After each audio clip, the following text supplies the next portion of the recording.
ทยาคารที่ญาติมาได้15 ปีที่แสนยิ่งใหญ่ที่เฮาได้พร้อมกันสร้างสรรค์ปริญญาตรีและโทที่ได้สร้างมานั่นคือการพัฒนาการศึกษาของตำรวจลาวย้อนพักนำพาที่เก่งกล้าสลาดสองใสวิทยาคารจึงได้ก้าวไปสู่จุดหมายที่ได้วางไว้ก่อสร้างกำลังให้เข้มแข็งและทันสมัยคือดังแนวทางวางไว้ตำรวจลาวก้าวไปให้ทันสากล15 ปีวิทยาคารที่ได้สร้างตนสร้างกำลังพลสนองตอบกับความต้องการหน้าที่การเมืองก็สร้างกำลังให้เป็นแกนสารเพื่อปกป้องพรรครัฐเท่านั้นให้มีความสงบปลอดภัยส่งเสริมผลงานวิทยาคารที่ญาติได้มา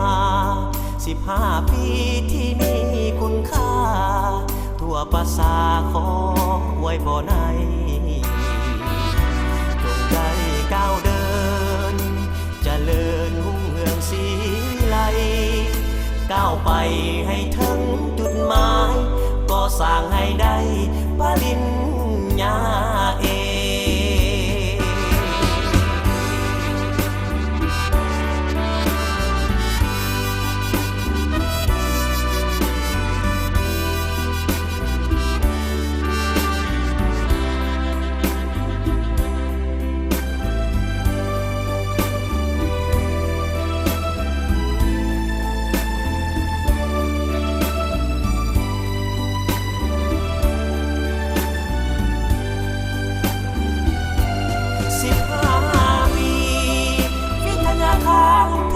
สร้างต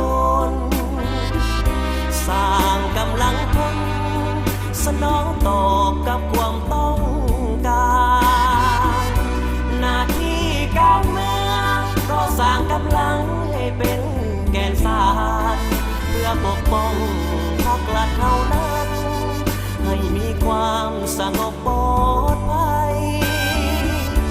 ส่งเสริมผลงานวิทยาคารที่ญาติได้มา